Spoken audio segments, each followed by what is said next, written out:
Hello दोस्तों, this is Rohit और आप मेरे साथ जुड़े हुए हैं एडुग्राउंड पे। तो अपन चैप्टर पढ़ने वाले हैं लैंडफॉर्म एंड देयर इवोल्यूशंस। अपन इसका पार्ट 1 कंप्लीट कर लिया है। बेसिकली इसको लंबे पार्ट में ज्यादा पार्ट में करवाने का इसका यही मतलब है, क्योंकि ये बहुत बड़ा चैप्टर है। अपन इसको 3 पार्ट में क्लियर करने वाले हैं सर। अपन इसको 3 पार्ट में क्लियर करने वाले हैं। पार्ट 1 आ चुका है, या फिर अपन इसको 2 पार्ट में क्लियर कर लेंगे। पार्ट 1 आ चुका है और पार्ट 2 में इसको खत्म कर लेंगे। पार्ट 2 में अपन इसको खत्म कर लेंगे, ठीक है। सो स्टार्ट करते हैं रोहित के साथ, यानी मेरे साथ। प्लीज वीडियो को लाइक कीजिए, चैनल को सब्सक्राइब कीजिए और दोस्तों के साथ शेयर कीजिए। ज्यादा से ज्यादा दोस्तों को बताइए कि अपन अच्छे से पढ़ रहे हैं। जीरो टू हीरो वाला बैच है। जीरो टू हीरो वाला बैच है। कुछ भी चीज समझ में नहीं आई हो दोस्तों, प्लीज कमेंट कीजिए, मैं आपको समझाऊंगा। आप प्लीज ज्यादा से ज्यादा कोशिश करिए लोगों को जोड़ने की, ठीक है। अपन पहले पढ़ चुके हैं, अब स्टार्ट करते हैं नई सिरे से। चलो आ जाओ। कहाँ तक पढ़ लिया था अपन ने?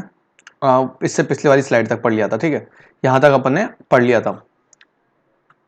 प्लंक पूल्स वगैरह के बारे में पढ़ लिया था ना अपन ने, पोर्ट होल्स और प्लंक पूल्स के बारे में, ठीक है। आगे बढ़ते हैं, right.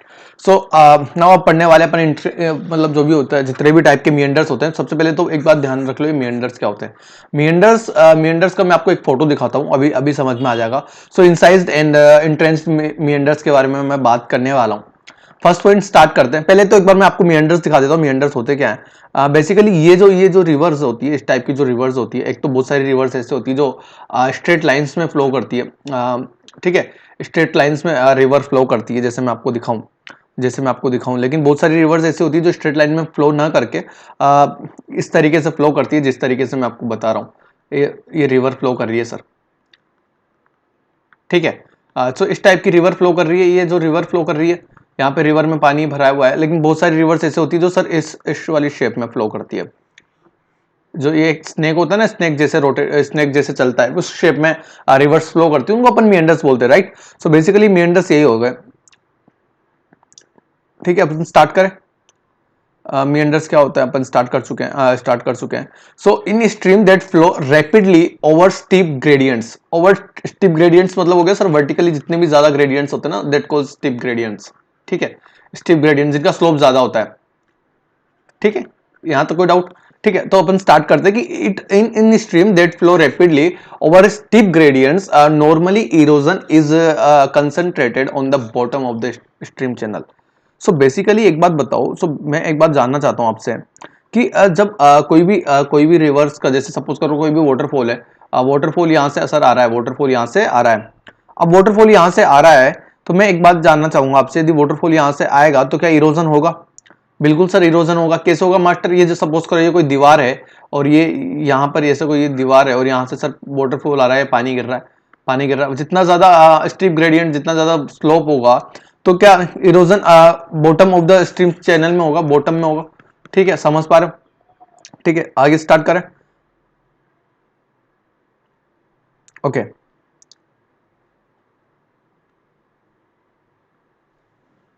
Also, in the case of steep gradients, streams lateral erosion on the sides of the valleys is not much when compared to the stream following on the low gentle slopes.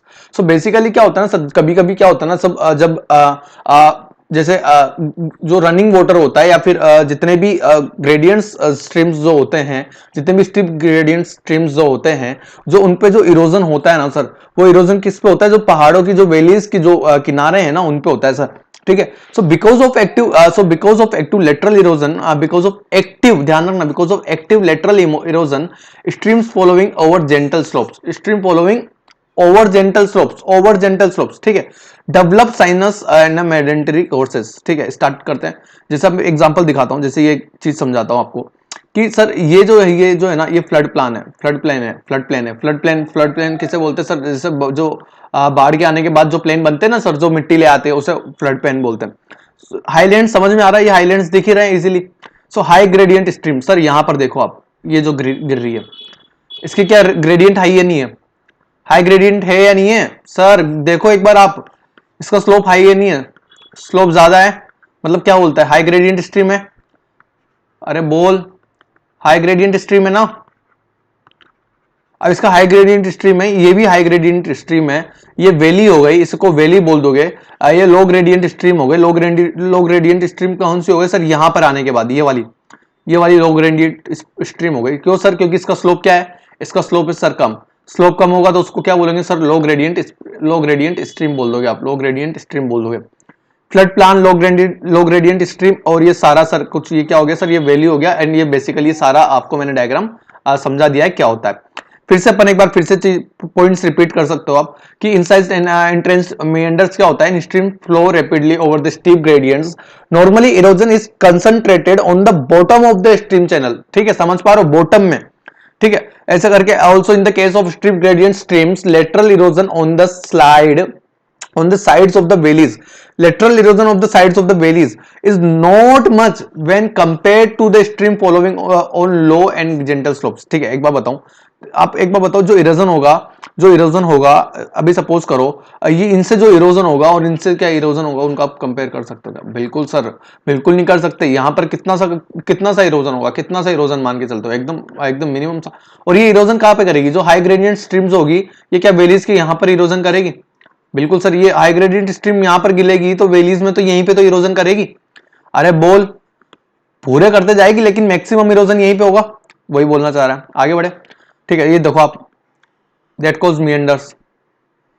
Sir ऐसे चलती है meanders? ओए हाय, गलत हो गया। देखो देखो आप देख पा रहे हो आप? ये ऐसे ये होती है सर मियंडर्स। ये बाकी ये भी मियंडर्स है, छोटी मियंडर्स है, इसमें भी मिल जाती है और इधर भी चली जाती है। ठीक है, स्टार्ट करें, नेक्स्ट पॉइंट पे आओ। बहुत मेहनत लगती है दोस्तों इनको बनाने में, प्लीज आप वीडियो को ज्यादा से ज्यादा शेयर कीजिए। It is common to find meandering courses over food plains and delta plain when stream gradients are very gentle but very deep and wide meanders। Suppose करो जैसे ये इस मेंडर की मैं बात कर रहा हूँ, इस मेंडर की मैं बात करूंगा तो ये चौड़ाई में भी ज्यादा है और गहराई भी होगा। सपोज करो ये गहराई में भी है, बहुत गहरा है। So but very deep and wide meanders can also be found cut in hard rocks. So एक बार बताऊं, जब इनकी जो ज्यादा गहराई होगी और ज्यादा वाइड होंगे, ज्यादा वाइड होंगे, ज्यादा इनकी विड्थ होगी, ठीक है, ज्यादा इनकी चौड़ाई होगी, so that can also be found cut in a hard rocks. वो हार्ड रॉक्स को काटते हुए मिलेंगे। Such meanders are called incised and entrenched or meanders. That cause is a definition. Is it clear? So it is common to find meandering courses over food plains and delta plains where stream gradients are very gentle. देखो आप stream gradients यहाँ पर gentle है नहीं है, बहुत ज्यादा gentle है नहीं है, बहुत ज्यादा भयानक है, बहुत ज्यादा stream gentle। यहाँ पे बहुत ज्यादा क्या हो गया, ग्रेडियंट इनका हाई है। तो बेसिकली क्या बोलना चाह रहे हैं कि फूड प्लेन्स पे जब ये मीएंडर्स आराम से मिल जाएंगे जहां पर इनका ग्रेडियंट्स हाई होगा, एक्सट्रीम डेंसल्स वगैरह मिलेंगे आपको, डेल्टा वगैरह मिलेंगे। So meander loop develop over original gentle surface in the initial stages of development of streams are the same loops get entrenched into the rock normally due to erosion or slow continued uplift of the land over with their starts। चलो देखो, meander loop develop over original gentle। अपना original gentle develop करते हैं sir, अपना original gentle surface develop करते हैं। अब किसके प्रारंभ, अपने इनिशियल स्टेजेस में, जैसे जैसे डेवलपमेंट होता जाता है सेम लूप्स में entrenched into rocks normally due to erosion और स्लो, जैसे जैसे वो इरोजन होता जाता है, जैसे जैसे इरोजन करते जाएंगे, जैसे जैसे वो अपनी डेवलप होते जाएंगे। ठीक है, यहीं पे यही बोलना चाह रहा है। दे वाइडन, चौड़े होते जाते हैं, एंड डीपन, गहरे होते जाते हैं ओवर टाइम के साथ साथ। Can be found in deep George के बारे में पढ़ा है मैंने आपको। जॉर्ज के बारे में क्या बताया कि सर ये जो ऐसे साइज होती है, इधर साइड में चट्टाने होती है, इधर चट्टाने होती है, और यहां पर सर वाटर लेवल अच्छा होता है। जितनी इसकी गहराई होती है उतनी इसकी चौड़ाई, जितनी इसकी गहराई होती है सर उतनी इसकी चौड़ाई नहीं होती है, शायद इसकी गहराई ज्यादा होती है। आई थिंक इसकी गहराई ज्यादा होती है दोस्तों। सो ऐसा कह सकता हूं कि जितनी भी हार्ड रॉक्स होगी, तो क्या वो उनको मैं जॉर्ज बोल दूंगा। और क्या जितनी भी सेडिमेंट्री रॉक्स होगी उनको क्या मैं बोल दूंगा, उनको जॉर्ज थोड़ी ना बोलूंगा, उनको मैं बोल दूंगा क्या, कैनियन। ये पढ़ाया आपको लास्ट लेक्चर में, पढ़ाया ना। सो मैं यही बताना चाह रहा हूं आप लोगों को कि the widen and the deepen over the time, time के साथ साथ गहरे और चौड़े होते जाते हैं deep George's and canyons in hard rocks areas. So they given an indication on the status of the original land surfaces over which stream has developed. So अपन को इंडिकेट करते हैं कि किस सरफेस पे कौन सी चीज डेवलप हो रही है, कौन सी स्ट्रीम डेवलप हो रही है. रिवर सरफेसेस, रिवर टेरेस की बात करूं, रिवर टेरेस क्या होता है? बेसिकली रिवर टेरेस का मैं आपको फोटो दिखा देता हूं दोस्तों, आपको समझ में आ जाएगा. ये रिवर जा रही है, ये सर फर्स्ट ये टेरेस हो जाता है, पहली छत, दूसरी छत, तीसरी छत, ऐसे बोल सकते हो आप. नंबर किधर से भी दे दो, ऐसे बोलते सर. ये जैसे दिख रहा है, ये से रिवर फ्लो हो रहा है, ये सर ये जो दिख रहा है आपको, इनको बोलते हैं river terrace. That calls river terrace. Terraces क्यों लगाते हैं सर? क्योंकि एक से ज्यादा होती है. आगे बात समझ में, ये डायग्राम इससे ज्यादा कुछ मत पढ़ना, उसमें डायग्राम देख के मत पढ़ना, बावड़े हो जाओगे, ठीक है. So river terrace are surfaces marking old valley floor or food plain levels. River terrace are surfaces marking old valley floors को मार्क करते हैं और फूड प्लेन्स को भी मार्क करते हैं. सपोज करो ये कोई फ्लड प्लेन है, ये फ्लड प्लेन है सर. यहां पर भी क्या मार्क करेंगे? 3 लेवल पे बढ़ जाएगा सर ये लेवल, ये फिर सेकंड लेवल, ये थर्ड लेवल, ऐसे करके. समझ पा रहे हो आप? ये हो गया सर बात यहां पे खत्म. आगे बढ़ो.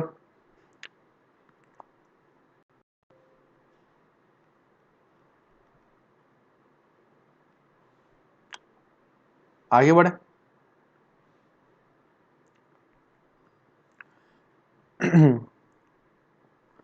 एक बात ध्यान रखना, मैं आप लोगों को एक चीज बताना चाहता हूं. जैसे भी ये लेक्चर खत्म होता है, अपन स्टार्ट करने वाला एक नया टॉपिक. अपन एक नया टॉपिक स्टार्ट करेंगे, फिजियोग्राफी. ध्यान रखना, फिजियोग्राफी स्टार्ट करेंगे. ये अपनी एडुग्राउंड की शर्ट है, टी शर्ट है, बहुत प्यारी जर्सी है, ठीक है. फिलहाल अपन मेरे को आज ही मिली है. अपन फिजियोग्राफी स्टार्ट करने वाले हैं. फिजियोग्राफी के लिए सबसे इंपॉर्टेंट मैं आपको एक चीज बता देता हूं, वो है ऑक्सफोर्ड का एटलस. देख लो, मैं एक बार बता दूं, ऑक्सफोर्ड का एटलस ले आना, ऑक्सफोर्ड का लेटेस्ट एटलस ले आना, और वो इतना ज्यादा यूजफुल होगा, not even for today, even for after 4 years 5 years आपको बहुत यूज आने वाला है. इतना ज्यादा अच्छा एटलस है. मैं आपको उसका फोटो दिखा देता हूँ, एक सेकंड रुको. हाँ स्टूडेंट्स देखिए, मैं ले आया, देखो ये एटलस, ऐसे का एटलस आएगा, ध्यान से देख लीजिए एक बार. इसमें मैं आपको एक चीज बता देता हूँ, देखो इसमें मैं आपको कुछ चीज दिखा देता हूँ. ये मेरे पास हिंदी का है, आप इंग्लिश का लेके आना. जैसे आपको मैं जब पढ़ाऊंगा ना, तब आपको जैसे इंडिया का फिजिकल मैप पढ़ाऊंगा, तो जैसे ऐसी चीजें आने वाली है. ऐसे आपको सारे माउंटेन्स, हर एक स्टेट के अलग अलग माउंटेन्स आपको दिखेंगे. सो ये बहुत ज्यादा हेल्पफुल है, क्योंकि फिजियोग्राफी में अपन फिजिकल इंडिया फिजिकल के बारे में पढ़ेंगे. फिजियोग्राफी में अपन जब इसके बारे में पढ़ेंगे ना, फिजियोग्राफी के बारे में, जब अपन फिजियोग्राफी के बारे में पढ़ेंगे ना, तो अपन बेसिकली फिजिकल मैप पढ़ेंगे. और फिजिकल मैप इसमें इतने अच्छे से, फिजिकल, पॉलिटिकल, एग्रीकल्चर, सारे जितने भी मैप है ना, सब बहुत अच्छे तरीके से दिए हुए हैं. तो एक बार आप देख लेना, लेके आना ही आना है, तब जाके आपको फिजिकल ज्योग्राफी बहुत अच्छे से समझ में आएगी. और फिजियोग्राफी में इतने अच्छे लेवल के क्वेश्चन, इतने इंपॉर्टेंट लेवल के क्वेश्चन है सर, कि वो सारे क्वेश्चन यूपीएससी लेवल तक के हैं. ठीक है, समझ में आ रहा है कैसे? बस वो घुमा के बना देंगे, बाकी सब क्वेश्चन बहुत ईजी हैं. और मैं आपको बहुत अच्छे से पढ़ाने वाला हूँ. इस सारे काराकोरम, सारी हिमालयन रेंज, अरुणाचल प्रदेश की रेंजेस आएगी, सिक्किम हिमालयन रेंज आएगी, Sikkim Himalayan, Arunachal Himalayan, Uttarakhand Himalayan, Himachal Himalaya, सारी चीजें पढ़ाऊंगा. नेक्स्ट पॉइंट पे अपन ने पढ़ लिया यहां तक.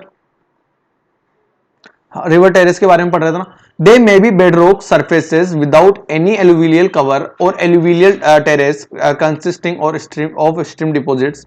River terrace are basically product of erosion. River terrace are basically product of erosion. समझ पा रहे हो ना आप क्या लाइन बोलना चाह रहा है? सर जो इंपॉर्टेंट नहीं होगी ना, मैं नहीं बताऊंगा, क्योंकि बहुत बड़ा चैप्टर है, इसमें 100 more than 100 स्लाइड्स है. अब एक बात बताओ कि ये जो क्या बोलते हैं, रिवर टेरेस का जो फॉर्मेशन हुआ होगा, वो किससे हुआ होगा? इरोजन से हुआ होगा. तभी तो सर ऐसा एक बात बताओ कि यहां से पानी चला गया, वो मिट्टी को काटते गया, जब कभी यहां पर जो बहुत ज्यादा फ्लो आया होगा, जब किसी चीज का बहुत ज्यादा फ्लो आया होगा, तो यहां पर का जो पानी और काट के गया होगा, फिर और तेज फ्लो आया होगा तो ये काट के गया होगा। जब यहाँ पे लेवल बढ़ा होगा पानी का, तब समझ पा रहे हो ना, इस वजह से सर यही बात बोलना चाह रहा है। ये बात बोलना चाह रहा है कि river terrace are basically product of erosion as they result due to vertical erosion even horizontal erosion by the stream into the own dispositional flood plain. ठीक है, फ्लड प्लान, जितने भी जो भी आप बोलो, प्लान बोलो, प्लेन बोलो, बेसिकली उसका मतलब मैदान से ही होता है, एक खाली मैदान, एक समतल मैदान जो होते हैं, दैट कॉल्स प्लेन, है ना। द रिवर टेरेस में occur at the same elevation on either side of the rivers, in which case they are called paired terrace। Sir pair terrace क्या होती है? पेयर टेरेस ऐसी टेरेस होती है, suppose करो ये एक नदी निकल रही है, ये मतलब जिसको मिएंडर बोल सकते हो, इसके चारों ओर ऐसे वैली है, ये एक वैली है जहां पे इसका वो इरोजन हो रखा है, और वो इरोजन ऐसा है कि सर आप इनको क्या बोल देंगे, इस इरोजन को आप क्या बोल देंगे, इस इरोजन को आप रिवर टेरेस बोल दोगे कि सर यदि इस लेवल में फर्क है ना सर, फर्स्ट लेवल में और इधर के फर्स्ट लेवल में फर्क है ना sir, that calls unpaired terrace. और यदि दोनों के लेवल में यदि समानता है ना, यदि सिमिलर है, दैट कॉल्स पेयर्ड टेरेस। यही बोलना चाह रहा है, ये यहां पर यही बोलना चाह रहा है, इन्होंने कहा द रिवर टेरेस में ओक्योर द सेम एलिवेशन होगा ऑन ईदर साइड, दोनों साइड सेम एलिवेशन होगा, the river which case are called pair terrace. और when a terrace is present only one side of the stream and with none of the other side of the on quite as a different elevation, पहली side तो जो elevation है, दूसरी side वो elevation नहीं है, तो उसका डिफरेंट एलिवेशन हुआ, तो उसको क्या बोल दोगे आप, उसको बोल दोगे अनपेयर्ड टेरेस। फोटो दिखा दूं क्या, पेयर्ड अनपेयर्ड की फोटो समझ में आ गई? देखो आप, ये जिस लेवल पे हैं, ये जिस लेवल पे हैं, ये जिस लेवल पे हैं, दैट कॉल्स पेयर्ड टेरेस। और यहां पर ये जिस लेवल पे है, यहां पर ये उस लेवल पे नहीं है, यहां पर ये जिस लेवल पे, यहां पे उस लेवल पे है, यहां पे भी सर उस लेवल पे नहीं है, यहां पर नीचे रह गया, ये इसका मेन पॉइंट तो यहां पर है, ठीक है, यहां पे भी नीचे रह गया, इसका मेन पॉइंट यहां पर है, यहां पर भी सर ये यहां पे भी नीचे रह गया, इसका मेन पॉइंट ये रहा। समझ पा रहे हो कि दोनों आइदर साइड यदि सेम होगा, यदि एलिवेशन सेम होगा, that calls paired, either side elevation same नहीं होगा, दैट कॉल्स अनपेयर्ड। ठीक है, unpaired terraces are typical in areas of slow uplift land where the water column changes not uniform along both the banks। Basically क्या होता है ना, उधर water column क्या होगा, सेम नहीं होगा, सीधी सिंपल सी बात है। द टेरेस में रिजल्ट ड्यू टू, जो टेरेस किस रिजल्ट से होती है, reading water after a peak flow. Terrace का क्या क्या यूजेस है कि सर पीक फ्लो पे अपन वाटर को समझने में काम में आता है कि सर कितना फ्लो गया। जब कोई जमीन भीगी रहती तो आप समझ जाते हो ना कि सर हाँ इसका पानी का लेवल यहां तक था। सेकंड ऑप्शन है, सेकंड पॉइंट है, फर्स्ट पॉइंट क्लियर हुआ आप लोगों का। सेकंड पॉइंट है change in hydrological region due to climate changes.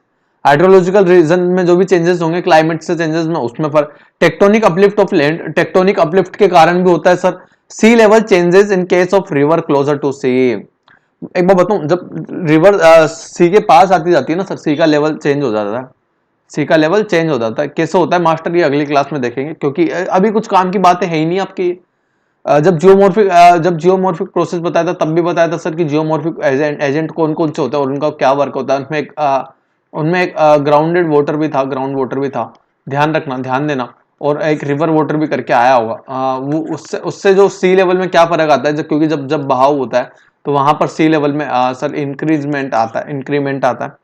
So basically now what I am talking about depositional landforms। depositional landform ऐसे लैंडफॉर्म्स जो किससे बने सर, मिट्टी से बने, बही हुई मिट्टी से बने, जिसको क्या बोलते हैं हिंदी में निक्षेप से बने, that calls depositional landforms। So alluvial fence क्या होते हैं sir, that calls alluvial fence. देखो फोटो देखो आप, जब सर यहाँ पर नदी आ रही है, ये मिट्टी बहा के लेके आ रही है, मिट्टी के बहाने से ये जो लैंडफॉर्म्स बनेगा, ये जो लैंडफॉर्म्स दिख रहा है आपको, यहाँ पे ये लैंडफॉर्म्स दिख रहा है, इस लैंडफॉर्म्स को क्या नाम दोगे, इसको नाम दोगे आप एलुवियल फेंस या depositional landforms.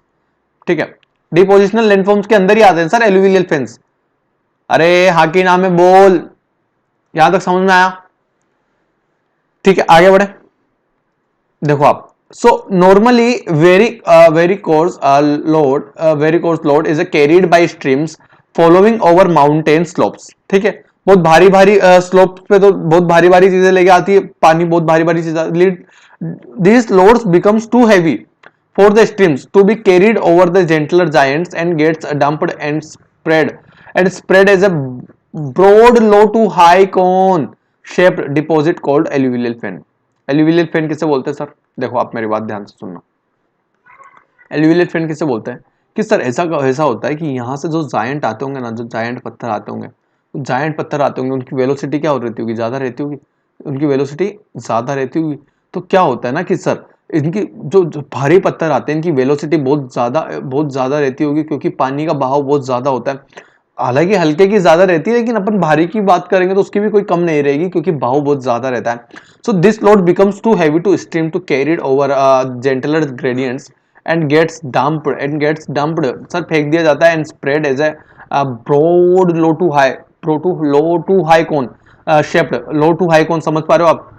Low to high cone shaped, देखो आप लो कोन से हाई कोन देख पा रहे हो?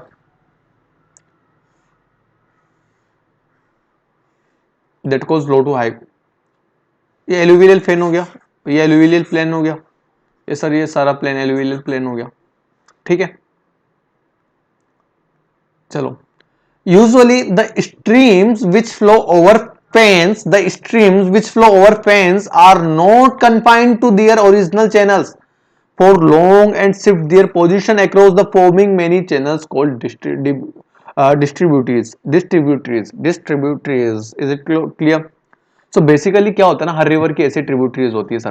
कैसे कि usually the streams flow over the fans are not confined, अपना रास्ता नहीं बना पाती, तो बेसिकली अलग अलग तरीके से निकल जाती है, that calls distributaries, that calls distributaries. जैसे ये यहाँ पे निकल जाती है, जैसे ये निकल जाती है, जैसे निकल जाती है, बाद में अंतपंत इनको मिलना जाके सी में ही होता है, जाके इनको अंतपंत जाके मिलना सी में ही होता है। ये हार्ड रॉक बेसमेंट है, ये फीडर चैनल है, स्टीप स्लोप मतलब जिसका जायंट स्लोप होता है, स्टीप स्लोप है, बहुत हाई स्लोप है, ठीक है।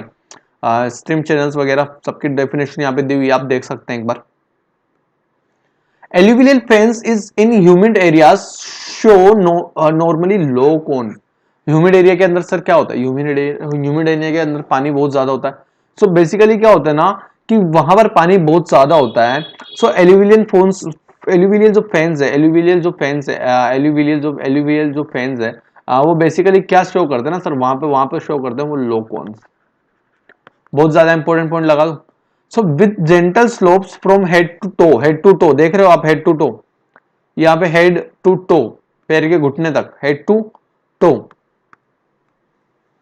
head to toe, and their appear as a high cone with a steep slope in arid and semi arid climate. Arid मतलब क्या होता है सर? शुष्क और अर्ध शुष्क। शुष्क मतलब सूखा हुआ, एरिड क्लाइमेट मतलब ऐसा ऐसा क्लाइमेट जहां पर चीजें सारी सूखी हुई है, जहां पर पानी की बहुत कम है। और सब एरिड का मतलब क्या हो गया? जिस अर्ध शुष्क से जिसे बोलते हैं। Now we are talking about delta. Next point आता है सर, डेल्टा क्या होता है? सर नेक्स्ट पॉइंट आता है सर, डेल्टा क्या होता है? अपन कौन सी स्लाइड में एक बार जरा चेक कर लेते हैं। अपन 36वीं स्लाइड में आ गए अपन।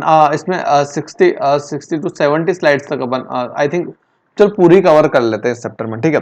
नाउ डेल्टास के बारे में बात करूंगा। Deltas are like alluvial fans but develop as a different location. Sir deltas भी एलुवियल फेंस की तरह ही होते हैं, लेकिन वो डिफरेंट लोकेशन पर फॉर्म करते हैं और डेवलप होते हैं। The load carried by the rivers is dumped and spread into the sea. It is load is not carried away far into the sea और distributed along the coast. It's separate to the accumulate as a low cone. It shows as a accumulate as a low cone. Deltas के बारे में क्या बता रहा था sir कि unlike इन आगे बात कर रहा हूं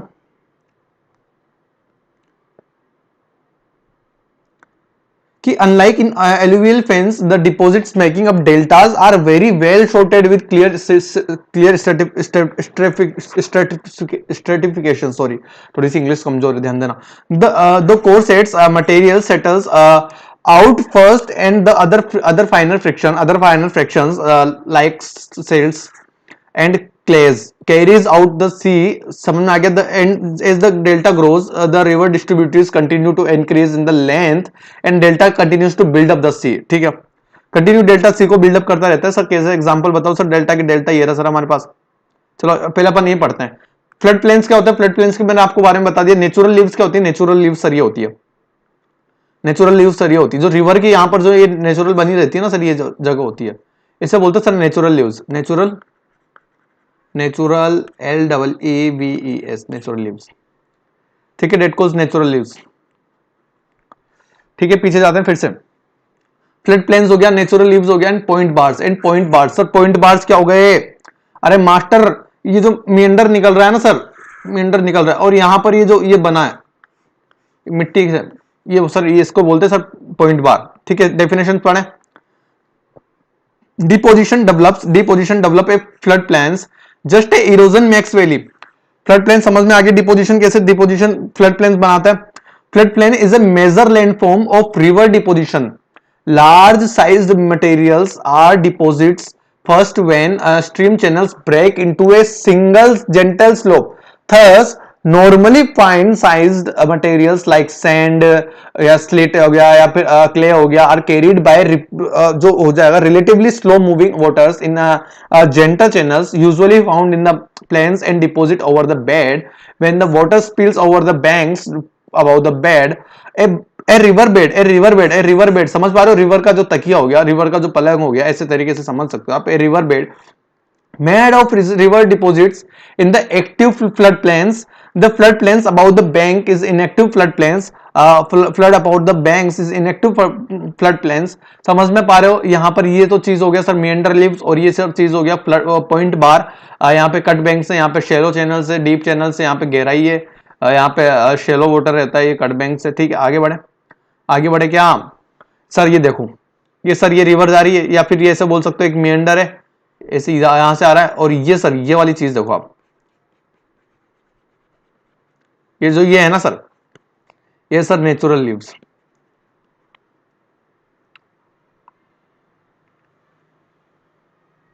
नेचुरल लीव्स, ठीक है। आगे बढ़े, बहुत मेहनत लगी इनको बनाने के लिए। Inactive flood plans about the banks basically contain two type of deposits. First हो गया सर फ्लड डिपॉजिट्स, दूसरा हो गया सर कौन सा, चैनल डिपॉजिट। समझ पा रहे हो, flood deposit, channel deposit. Sir इनमें पहला क्वेश्चन बना दूं, सपोज क्वेश्चन बना दूं मैं यहां से तुम्हारे लिए, क्वेश्चन ये बन जाए कि सर जो दो टाइप की फ्लड प्लेन्स होते हैं सर, जो इनएक्टिव फ्लड प्लेन होते हैं, ये दो टाइप के डिपॉजिट होते हैं। फर्स्ट डिपॉजिट होता है sir channel deposit, second deposit होता है flood deposit. The flood deposit is spilled water carry relatively finer materials like silt and clay, and the flood plains is delta are called delta plains. Flood delta plains कौन से delta planes किसको बोलते हैं sir, flood plains वाले जो deltas होते हैं उनको डेल्टा प्लेन्स बोलते हैं। Natural levees are found, natural levees are कहां पर मिलती है sir, natural levees are found, natural leaves are found along the banks large rivers, along the banks large river. They are low linear and parallel ridges of course deposits along the banks of rivers quite often cut into individual mounds। next point पे आओ, during flooding as the water spills over the bank the velocity of the water comes down, धीरे धीरे water का velocity कम होता जाएगा। larger sized and high specific gravity materials get dumped the immediate vicinity of the banks at ridges, they are high nearer of the banks and slope gently away from the river। Simple सी बातें, सारी बातें समझ में आ गई। देखो अब आप, ये सोर्स है, ये हिमालयन की माउंटेन्स या कहीं की भी ऐसी माउंटेन जहां पे आइस है, ये जब धीरे धीरे जब मेल्ट होता जाएगा सर, ये कौन से, इनको क्या बोलते हैं सर, इनको बोलते अपन ग्रेडियंट। कौन सा ग्रेडियंट होता है सर, ये कौन सा जायंट होता है ना, अपन इनको क्या बोलते हैं, देखो मेरे को वर्ड याद नहीं आ रहा, शीट होता है ना, स्टिप स्टिप ग्रेडियंट्स, ठीक है, स्टिप बोलते हैं स्टिप, ठीक है। फिर ये धीरे धीरे क्या होता है ना सर, यहां पर ये एलुवियल प्लेन्स बनाएंगे, एलुवियल प्लान बनाएंगे, एलुवियल फेन भी बनाएंगे। फिर ठीक है, ये इसकी ट्रिब्यूटरीज निकलेगी। फिर ये सर ट्रिब्यूटरीज किस में मिलेगी सर, इसमें मिलेगी। ये वाला जो लेवल आ जाएगा इस तरीके से, ये सारा क्या, इसको क्या बोल दोगे आप, मिएंडर बोल दोगे, इसको मिएंडर बोल दोगे। इसको मियंडर बोलने के बाद मेरे को एक बात बताओ, यदि इसको मियंडर बोल दोगे, चैनल यहाँ पर जाके चैनल चौड़ा होता जाता है और फिर ये सर रिवर का ये जो माउथ हो जाएगा ये सर यहाँ पर सी में मिल जाएगा। ये एस्चुरीज, एस्चुरीज क्या होती है उसके बारे में भी मैं आपको बताऊंगा। ये लीव आपको समझ में आ गया ना, ये लीव जो ये सरफेस होती है लीव होती है, रिवर तो है ही है, कॉन्फ्लुएंस है। और ये डेल्टा सर, ये जो डेल्टा ये बन रहे हैं ना, ये डेल्टा कटाव से बनते हैं सर, ये इरोजन से बनते हैं, इरोजन से बनते हैं डेल्टा, इरोजन से बनते हैं, बहुत ज्यादा ध्यान रखना। एस्चुरीज क्या होती है उसके बारे में मैं आपसे बात करूंगा। सो ठीक है, यहां तक आगे बढ़े। The leaf deposits are coarser that the deposits spread by the flood waters away from the river, away from the rivers. When rivers shift laterally, a series of natural leaves can form. A series of natural leaves can form. ठीक है। Point bars also known as a meander bars. Points bar meander bars बोलेंगे कैसे sir, कैसे master एक बात बता, points bar meander बार कैसे हो गए? मैं बोलूंगा कि सर ये देखो ये ऐसे रिवर्स आ रही है, ये ऐसे रिवर्स जा रही है, तो सर यहाँ पर क्या होगा ना, यहाँ पर ऐसे रिवर्स जा रही है और ये सपोज करो यहाँ पर आई और ये यहाँ पर घूमकर चली गई, ये यहाँ पर आई सर, यहाँ पर घूमकर चली गई, तो ये जो चीज बनाई ये इसको क्या बोल दूंगा, यहाँ पे इसको पॉइंट बार बोल दूंगा। अब सर ये पॉइंट बार है, इस पॉइंट बार को किससे बन रहा है, ये मेंडर से बन रहा है, तो इसको क्या मैं मेंडर बार बोल दूंगा? बिल्कुल सर मास्टर, बिल्कुल बोल सकता हूं। So point bar also known as a meander bars, they are found on convex side, they are found on convex side, समझ पा रहे हो, ये वाली side convex side, they are found on a convex side of the meanders of large rivers, and the sediments deposits in the linear fashions by following water along the banks, almost uniform in profile, width and the contained mixed size of sediment। ठीक है, यहां तक बढ़ रहे, आगे बढ़े। If there more than one ridge, उनके एक से ज्यादा रीज होगी, narrow and elongated depression at found in between point bars. If there are more than one ridge, एक से ज्यादा रीज मिलेगी यदि पॉइंट्स बार के अंदर, या फिर नैरो और the elongated dispersion are founded तो in between the point bars, as the river built as the point bars of convex side, the bank on the convex side will erode actively, क्या erosion होने लग जाएगा, will Erode actively. आगे बढ़े, आगे बढ़े। Meanders क्या होते हैं? मियंडर्स के बारे में मैं आपको बता चुका हूं। In large flood and delta plans, reverse rarely flow in straight courses. Straight courses के अंदर बहुत रेयरली मिलेगी सर आपको डेल्टा प्लान्स के अंदर या फिर फ्लड एरिया के अंदर। Loop like channels patterns are called meanders, develop over flood and delta plains. Delta plains meander से सर, मियंडर से डेवलप करते हैं, एक बार ध्यान रखना सर, मियंडर से डेवलप करते हैं सर, किसको किसको सर? चैनल्स को और डेल्टा प्लेन्स को। Is it clear? Meanders is not a landform, but it is only a type of channel pattern.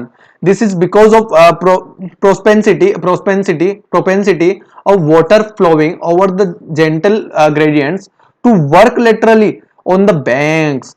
Unconsolidated nature of the alluvial deposit वाला जो nature होंगे, making up an bank with an irregularities, क्या बोलेंगे कि irregularities के साथ होंगे कि which can be used by water extreme pressure literally। Coriolis force आपको पढ़ा होगा, कोरियोलिस फोर्स क्या होता है? Acting on the flood water, deflecting is like it is a deflected the wind, हवा के साथ साथ चेंज होता रहता है। Is it clear? आगे बढ़े। ये देखो आप, इसे आप पिकॉक डेल्टा या फिर ईगल डेल्टा भी बोल सकते हैं, ईगल डेल्टा बोल सकते हो, क्योंकि सर ईगल का पैर, जैसे ईगल का जो स्ट्रक्चर होता है ना, वो जो ईगल का पैर होता है सर वो ऐसे ही होता है। तो इसे आप ईगल डेल्टा भी बोल सकते हो। ये यहाँ पर ये मिसिसिपी रिवर पर बना हुआ है, मिसिसिपी रिवर पर बना हुआ है, देखो मिसिसिपी रिवर पे देखो, पेन का कलर कौन सा सेलेक्ट करें, ये वाला कर लेते हैं। कहाँ पे बना हुआ है सर? ये कोई दिख ही नहीं रहा, बहुत ही ज्यादा डार्क फोटो है। मिसिसिपी रिवर पे बना हुआ है। और मिसिसिपी रिवर कहां पर है सर? मिसिसिपी रिवर है सर नॉर्थ अमेरिका में। नॉर्थ अमेरिका में किस स्टेट में? यूएसए की बात कर सकते हो आप। मिसिसिपी रिवर नीचे जस्ट उसके नीचे फ्लो करती है। आज जब आप होम्स रिवर्स पढ़ेंगे, मैं आपको जियोग्राफी में पढ़ाऊंगा। एच मतलब ह्यूरॉन्स, ओ मतलब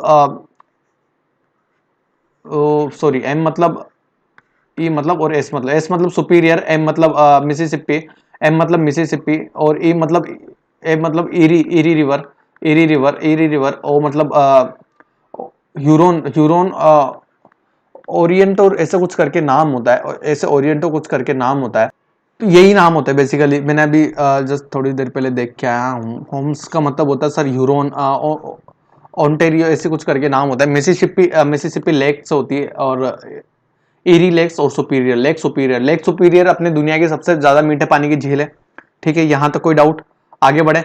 when the gradients of the channels becomes extremely low, when the gradients of the channels become extremely low, जब किसी भी चैनल का जो ग्रेडियंट होगा, जो ढलान हो जाएगा, स्लोप हो जाएगा, वो सबसे कम हो जाएगा, कोई वाटर फ्लोज, जो वाटर की स्पीड हो जाएगी working laterally, slight irregularities along the banks slowly get transformed into the small curvature of the banks in the banks. The curvature depends due to deposition on the inside of the curve, erosion along the bank on the outside. So basically erosion जो होगा वो bank के outside जो curvature करेगा, और जो deposition होगा वो बैंक के इनसाइड अंदर कर्वेचर करेगा। सो बेसिकली जो कर्व डिपेंड करता है वो इनसाइड डिपोजिशन के अकॉर्डिंग और इरोजन के according outside of the bank depend करता है। Normally in meanders of large rivers there is active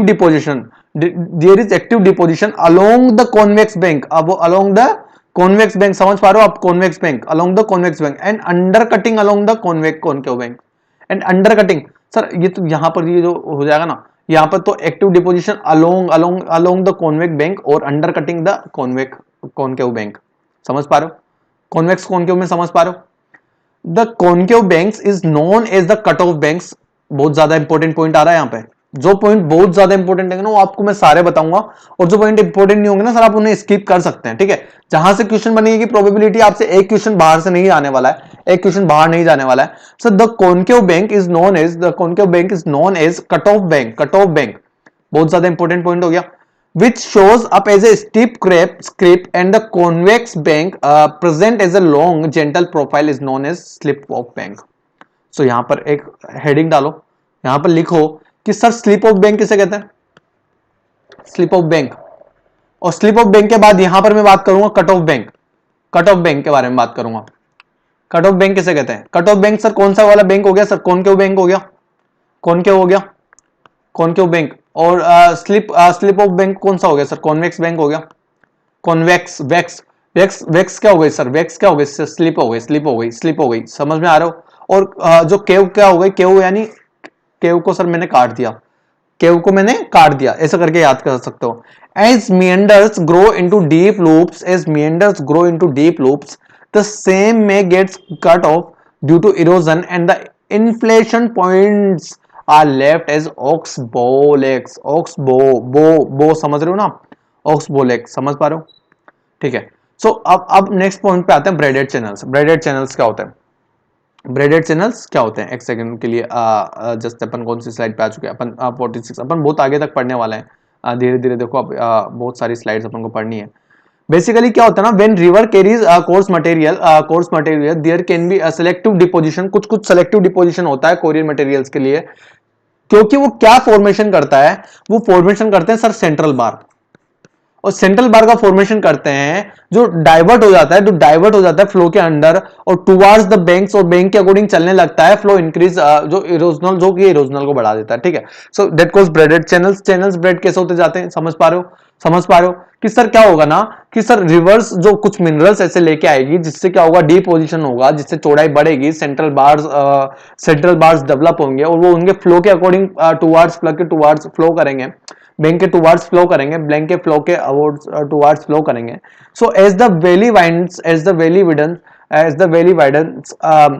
the water column is reduced and more material get deposited as island and lateral bars developing a number of separate channels or water flow। आ जाओ, suppose करो जैसे जैसे valley चौड़ी होती जाएगी the water column is reduce and more material get deposit as island and eternal bars and lateral bars developing a number of separate channels of water flow. So यही बोलना चाह रहा हूं कि deposition and lateral erosion, deposition और lateral erosion of banks are essential for the formation of the gradient pattern. Important point आ गया। Triple star fantastic super duper hit. कि sir deposition और कौन कौन से रीजन है सर, डिपोजिशन और lateral erosion वो क्या होते हैं सर किसी भी बैंक के essential for formation of, formation किसके फॉर्मेशन के लिए, ब्रेडेड पैटर्न के फॉर्मेशन के लिए जिम्मेदार कौन होता है, डिपोजिशन और एसेंशियल और लेटरल इरोजन। ठीक है, नेक्स्ट स्लाइड पे आओ, नेक्स्ट स्लाइड पे आओ। ग्राउंड वाटर, अरे यार ग्राउंड वाटर का फोटो मैंने आपको दिखा दिया है। The surface water, the surface water percolated well when the rocks are permeable, thinly bedded is highly joint and cracked। समझ में आ गया। after vertically going down to some depth, after vertically going down to some depth, the water under the ground flows horizontally, फिर horizontal flow करने लग जाता है through the bedding planes, joints as through as a material themselves, जैसे जैसे joints के according flow करता जाता है। So ये यही बोलना चाह रहा है, यही बोलना चाहेगा कि ग्राउंड वाटर क्या होता है, the surface water percolated when the rocks are permeable, when the rocks are permeable, thinly पतली rocks bedded and highly jointed and cracked, जिसमें भी होता है हाईली joint हो जाए, cracked हो जाए, वहां से सर ग्राउंड वाटर फ्लो करता है। it is this downward and horizontal movement of the water, downwards and horizontal, which cause of rocks to erode, जो erosion rocks के अंदर होते हैं उसके according. physical or mechanical removal of materials by moving groundwater is insignificant is developing landforms, that is why the result of the work of groundwater cannot be seen in all type of rocks। कि sir जो ground water का जो result, जैसे ground water है ना वो हर type के rocks में नहीं होता, बहुत सारी रॉक्स ऐसे हो जाती है सर पानी पी जाती है वो। अभी जैसे जितनी भी मैं एक एग्जांपल बताता हूँ, जो हार्ड रॉक्स होती है ना सर जो हार्ड रॉक्स होते हैं बेसिकली वहां पर आप ग्राउंड वाटर ज्यादा देख पाएंगे, ग्राउंड वाटर ज्यादा देख पाएंगे। ठीक है, सो यही बोलना चाह रहा है कि rocks like limestone and dolomites rich in calcium carbonate, the surface water as well as groundwater through the chemical process of the solution and precipitation deposition develops variant of landforms, develop variant of landforms। यही यहां पर मैं बोलना चाह रहा हूं। any limestone or dolomite, any limestone or dolomite region showing typical landform produced by the action of groundwater। groundwater से भी landforms बनते हैं, बिल्कुल बनते हैं। through the process of the solution and deposition is called karst topography। बहुत ज्यादा important point आ रहा है यहां पे, चलो हाईलाइट करो। Cast ट्रोपोग्राफी,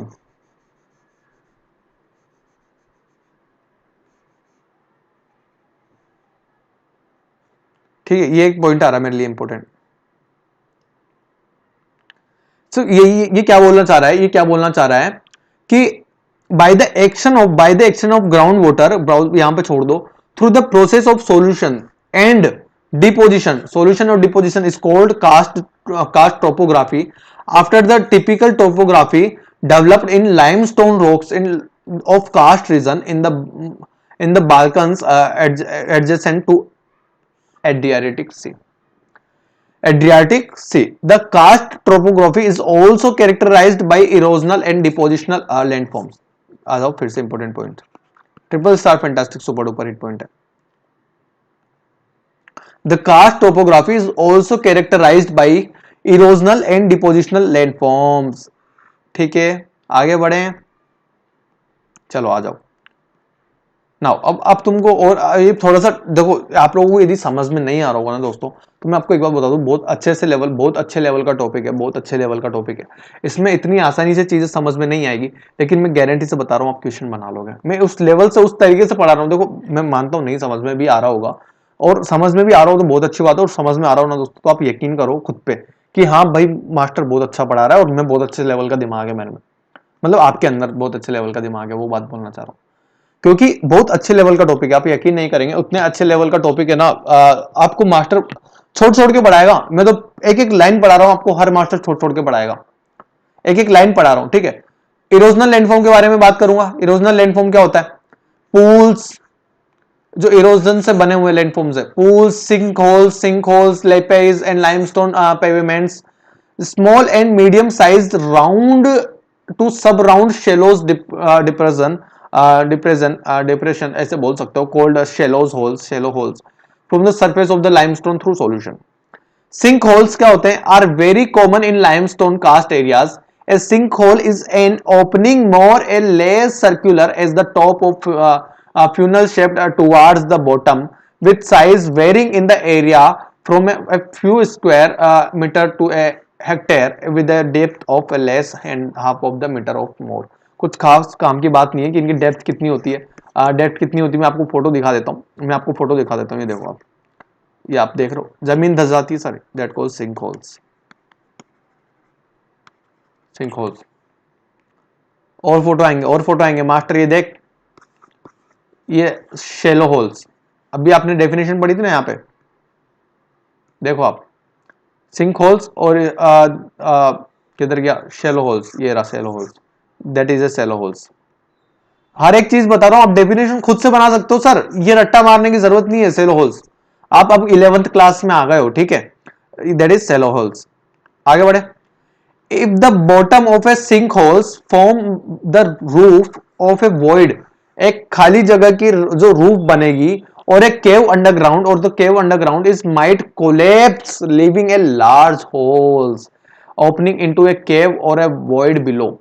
The term doline it sometimes used to refer the collapsings.